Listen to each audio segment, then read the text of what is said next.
আ তুমি আমাকে থাপ্পড় কেন মারলে? আরে আমি তোমাকে থাপ্পড় মারতে চাইনি, এই দেখো মশাকে মেরেছিলাম। কোথায় মশা? এই দেখো। আরে কোথায় গেল? ওই তো পালিয়ে যাচ্ছে, দাঁড়া আমিও মশা হব।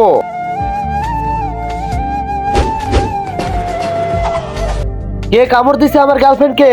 আমি কামড়েছি, কি করবি তুই? আমি কিছু করবো না, প্লিজ আমার সাথে চলো।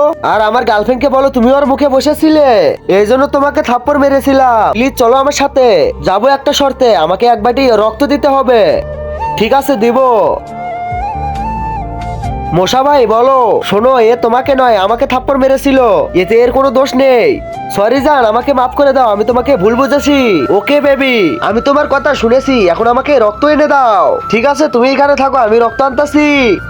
কিন্তু তার আগে মাকে তো আমরা সবাই ভালোবাসি, আর সেই মায়ের জন্য কে কে ভিডিওতে লাইক করে চ্যানেলটিকে সাবস্ক্রাইব করে দেয়। আসলে আমি দেখতে চাই তোমরা মাকে কতটা ভালোবাসো, আর কমেন্টে অবশ্যই আই লাভ ইউ মা লিখে যাবে। এই নাও তোমার রক্ত। কি সুন্দর স্বাদ এই রক্তে। এই স্বাদের রক্ত আমি জীবনে প্রথমবার খাচ্ছি। কিন্তু এই রক্ত কার? ওই তো আমার বন্ধুর। আর একটু আয় না, তোকে নাচিয়ে দে, আয় আয়। আরে শালা, তুই হিজড়ার রক্ত খাওয়াই দিলি।